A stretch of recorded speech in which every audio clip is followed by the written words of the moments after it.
नमस्कार दोस्तों, कैसे आप लोग। बजट यूनियन बजट प्रेजेंट किया फाइनेंस मिनिस्टर निर्मला सीतारमण जी ने। तो सबसे पहले हम देख लेते हैं क्या क्या चीज़ सस्ती हुई। मोबाइल फ़ोन्स और चार्जर सस्ते हुए। कस्टम ड्यूटी जो है इन आइटम से कम की गई 15%, और आप सभी लोग उसको आसानी से अफोर्ड कर सकते हैं। गोल्ड और सिल्वर में भी कस्टम ड्यूटी जो है 6% घटाई गई है, और सिल्वर में 6.5%। तो इनके रिटेल प्राइसेस भी कम हो जाएंगे। कैंसर की जो दवाइयाँ हैं उसमें काफ़ी कमी की गई है। अब सभी को कैंसर से कैंसर से एक तरह से इलाज कराने के लिए जो खर्चा आता है उसमें कटौती होगी। दवाइयाँ के रेट्स काफ़ी कम हो जाएंगे, लोगों को काफ़ी राहत मिलेगी इससे। सोलर पैनल की जो मैन्युफैक्चरिंग इक्विपमेंट हैं वो भी सस्ते हुए हैं, ताकि लोग बाग सोलर पैनल का ज़्यादा इस्तेमाल करें। फेरो निकल और ब्लिस्टर कॉपर, ये भी इन पे कस्टम ड्यूटी जो है रिमूव कर दी गई है पूरी तरह से। प्लेटिनम, इसमें भी 6.5% कस्टम ड्यूटी रिमूव की गई है। लेदर गुड्स और सी फूड, इनमें जो है कस्टम ड्यूटी जो है घटाई गई है, लोअर की गई है। और इंपोर्टेड जो लेदर गुड्स हैं और सी फूड है वो इससे सस्ते हो जाएंगे। दूसरी तरफ जो इलेक्ट्रिक व्हीकल्स हैं उसमें काफ़ी इंसेंटिव्स और टैक्स बेनिफिट्स दिया जा रहा है, ताकि उसके प्राइस को कम किया जा सके। और इम्पोर्टेड ज्वेलरी और एक्सरे मशीन्स हैं, इनकी भी जो ऐसे जो आइटम्स हैं इनमें भी हम देखेंगे कि रिडक्शन प्राइसेस में हो जाएगा, क्योंकि कस्टम ड्यूटी उनकी लोअर कर दी गई है। अब क्या महंगा होगा ये आप सभी लोग जानना चाहते हैं, तो मैं बता दूं आपको। एमोनियम नाइट्रेट, इसमें 10% इंक्रीज की गई है कस्टम ड्यूटी, महंगा हो जाएगा ये। अभी हम आपको बताएंगे एमोनियम नाइट्रेट कहाँ पे इस्तेमाल होता है आगे की वीडियो में। नॉन बायोडिग्रेडेबल प्लास्टिक्स जो हैं उनमें भी जो है, हाँ, इसमें 25% की बढ़ोतरी की गई है। तो ये आपको थोड़े से ये महंगे हुए हैं, ये थोड़ा आम आदमी के ऊपर इसके ऊपर फ़र्क पड़ सकता है। टेलीकॉम इक्विपमेंट, जो बेसिक कस्टम ड्यूटी है स्पेसिफाइड टेलीकॉम इक्विपमेंट में, उनको इंक्रीज कर दिया गया है। तो इसमें भी मतलब 10 से 15%, तो इसमें भी थोड़ी सी बढ़ोतरी आपको दिखेगी, जो टेलीकॉम में अलग अलग इक्विपमेंट यूज़ होते हैं।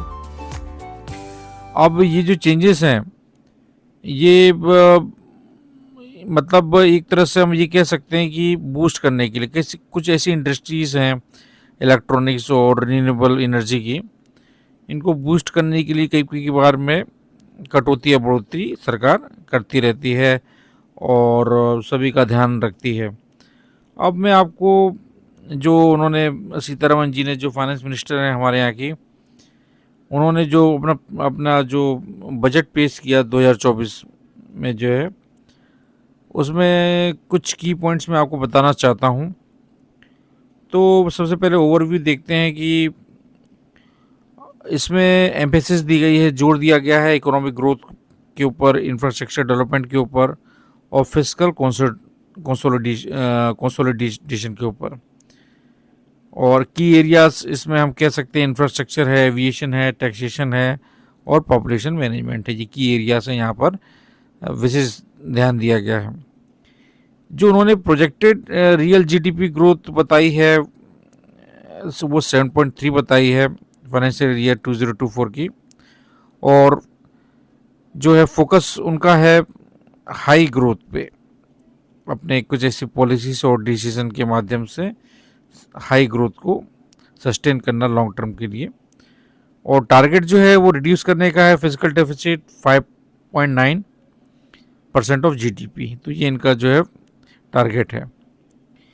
अब 1 लाख इन्वेस्टमेंट की बात कर रहे हैं। अब जो 1 लाख जो है कोर एलोकेशंस है वो लॉन्ग टर्म फाइनेंसिंग के लिए, टेक्नोलॉजी में, रिसर्च में और इनोवेशन सेक्टर के लिए किया गया है। और उसी प्रकार से 3 major economic corridors programs railway sector में होंगे और 40,000 रेल बोगीज अपग्रेड की जाएगी वंदे भारत की जो वंदे भारत में जो लेवल है उसका लेवल को मेंटेन किया जाएगा। तो इसमें काफ़ी खर्चा आने वाला है। और एविएशन सेक्टर को भी एक्सपांड किया जाएगा। जो ऑपरेशनल एयरपोर्ट्स हैं वो मतलब करीब हो जाएंगे, करीब 149 करीब हो जाएंगे। और 515 नए रूट्स जो है बनाए जाएंगे, ताकि और से और करीब 1.3 करोड़ पैसेंजर्स को जो है इससे लाभ मिले। और उसी प्रकार से जो इंडियन कैरियर्स है उन्होंने भी जो है 1000 न्यू एयरक्राफ्ट्स का ऑर्डर दिया हुआ है। तो इससे डेफिनेटली ये एयरक्राफ्ट्स आम जनता के लिए ही यूज़ होंगे आगे चल के। इसमें टाइम लगेगा लेकिन हो जाएगा ये। मेजर कोई भी, या टैक्सेशन की बात करें हम, कोई भी ऐसा चेंज नहीं है टैक्सेशन में, और ना ही कोई चेंज है डायरेक्ट को इनडायरेक्ट टैक्सेस में। जो टैक्स बेनिफिट्स है स्टार्टअप्स के लिए और वेल्थ फंड्स के लिए वो ऐसी बनी रहेगी 31 मार्च 2025 तक। और जो डायरेक्ट टैक्स डिमांड्स हैं उसमें जो withdrawal of outstanding direct tax demands है वो रहे मैं करोड़ नहीं 25,000 तक। किस जे इसमें आप इतना ही समझें, अभी इसको हम बाद में कवर करेंगे। अभी जो मेन चीज़ है वो देख लेते हैं, गुड्स और services tax GST.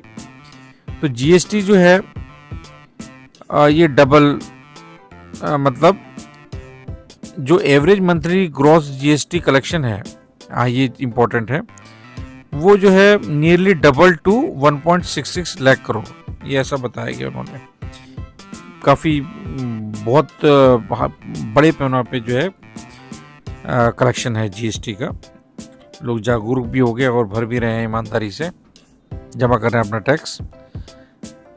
Cheaper item मैंने आपको बता दिए हैं, mobile phone, gold, silver, cancer medicine, solar panel, ferronickel, blister, copper, platinum, leather goods, sea food.